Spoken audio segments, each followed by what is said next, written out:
Greetings, Quester. The Meddlesome Meeples present Tome Talk with Matt and Richard. Hello and welcome to Tome Talk, and this week Matt is going to talk about Eye of the World by Robert Jordan. That's right. In fact, I decided to talk about this book partly because you chose to talk about one of your favourite books. So I thought, well... Taking it back to the classics. Take it back to the classics, yeah, rather than maybe something that I was reading now, even though I'm enjoying the book I'm reading now, which is a book by Graham McNeill. But I really wanted to talk about The Eye of the World by Robert Jordan. Now, I imagine that a lot of the people that would be drawn to our show would probably be slightly familiar with this, possibly having read it, and if not, would more than likely have heard of the book. This is a book that sold, I think, more than 80 million copies throughout the book series so far, and that is a huge number for books. It's hugely popular. A convention every year called JordanCon, which has been going since 2009. Does everybody dress up like Robert Jordan? They dress up as characters from the Wheel of Time. Oh, that makes more sense. Yeah. So it's got a huge following. I say that it's got its own soundtrack. This spawned, though, a series that ran from 1990 to 2013, so it was 22 years and 11 months from start to finish. There was 14 books in the main story, plus there's been a couple of prequels to that. Right. There's been comics adaptations of the prequel and the first book.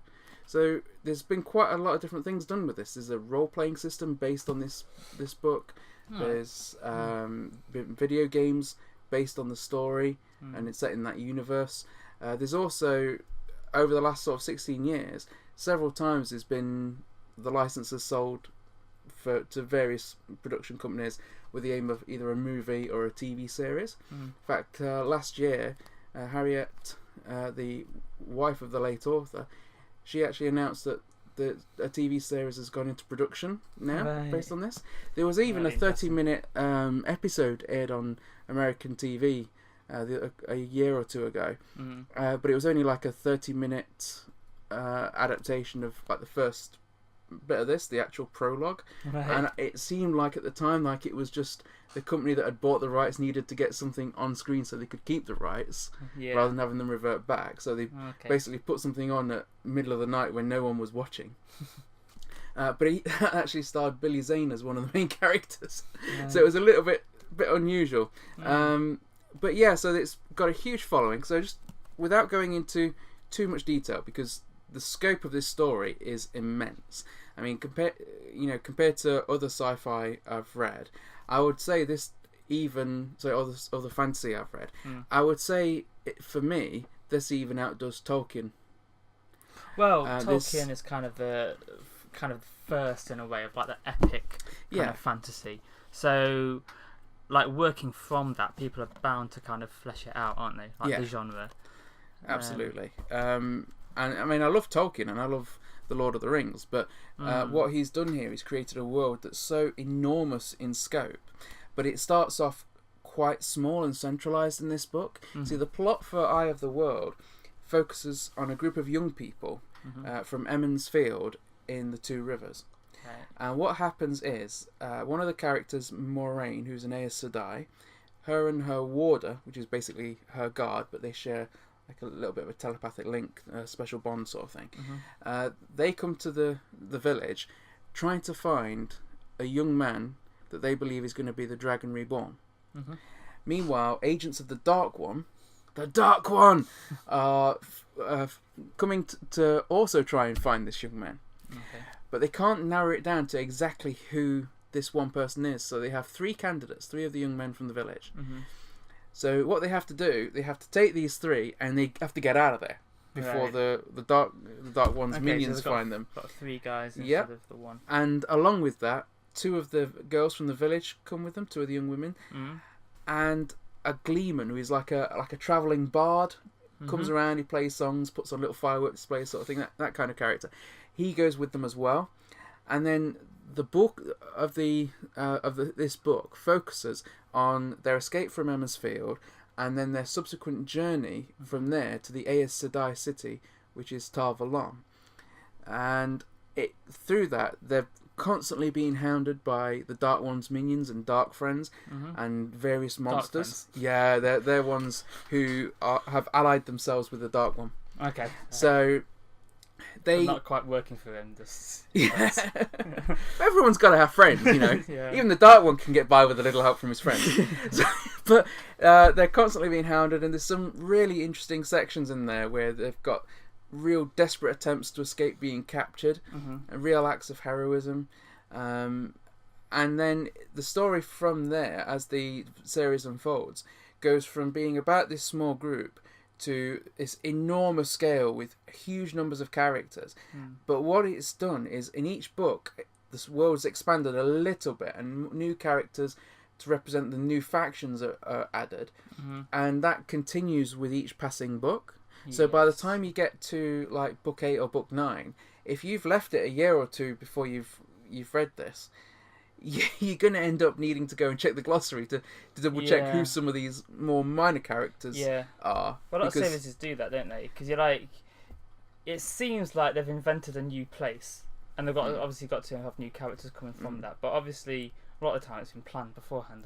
It's just like, this is going to be about this country, and then we're going to introduce this other one next time. So I imagine over the course of 14 books, that would get very, very out of hand. It's incredible. Not all of these books were written directly by Robert Jordan, because sadly he did pass away in 2007. Right. So September marks the 10-year. This year marks the 10-year anniversary of his death.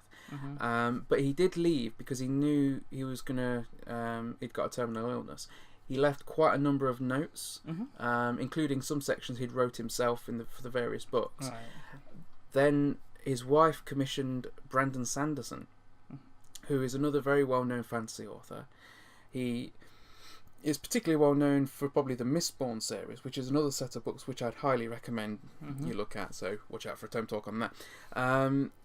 And again, a very, very talented writer. And you can sort of see at times where he's maybe wrote some bits, and then Jordan's maybe wrote some bits. Right. But overall, the flow of it just flows so well from Jordan's style to Sanderson's style. Right. That there are so many parts in there where you probably, even if you were familiar with both authors, probably wouldn't be able to identify who wrote this, who wrote that, because it just merges so well, the two styles.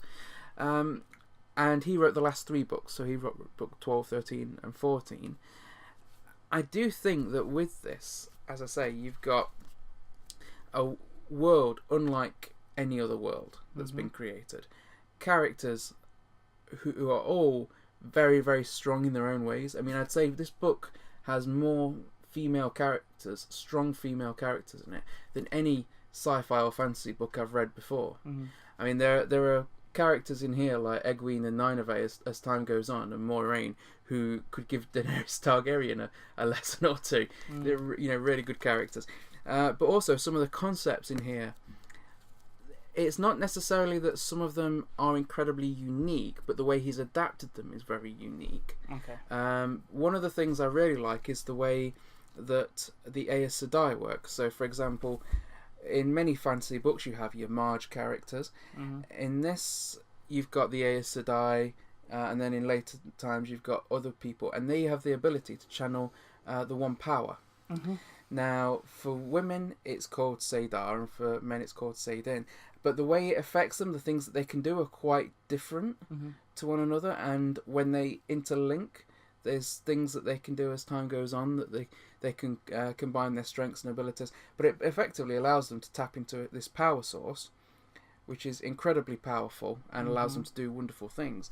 It binds all living things together. Yeah. And as I say, this is just a book which, for me, is almost like the benchmark for fantasy, particularly for high fantasy. And I've just not seen anything else or read anything else so far that comes into the scope of it. I mean, I love it that much I named my firstborn kid after one of the main characters in this book, Perrin.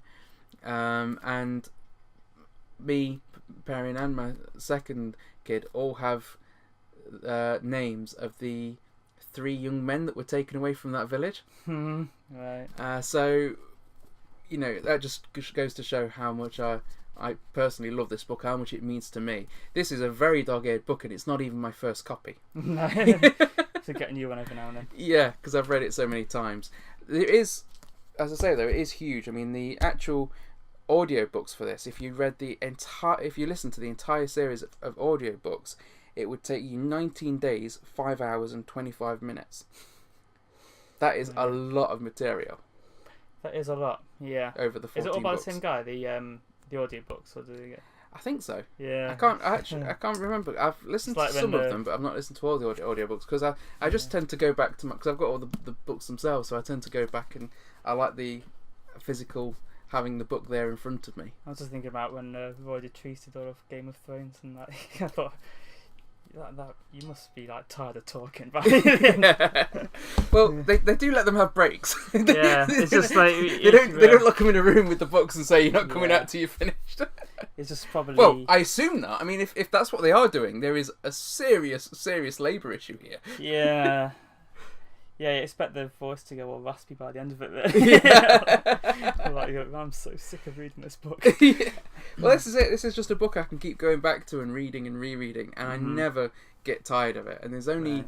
there's a lot of books I love, but there's quite a few that I think, well, I really love that book, but I know all the twists and turns, I know what's going to happen, I know what the character's going to say, I'm not really that bothered about going back and rereading. But with these books, I can just reread and reread. And because there is so much detail in there, you tend to find that you're remembering more things with every passing read as well. So it just becomes more of an experience as time goes by.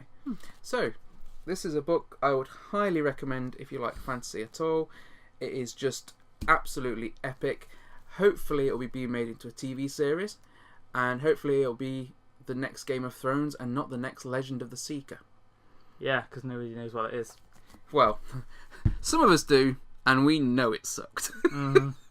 So Matthew thought that was good. What are your thoughts? Let us know. Farewell, Quester. To find out about other productions by the Meddlesome Meeples, then check out our channel or rendezvous with us at meddlesomemeeples.com. Until next time, Quester, farewell and keep thine axe sharp.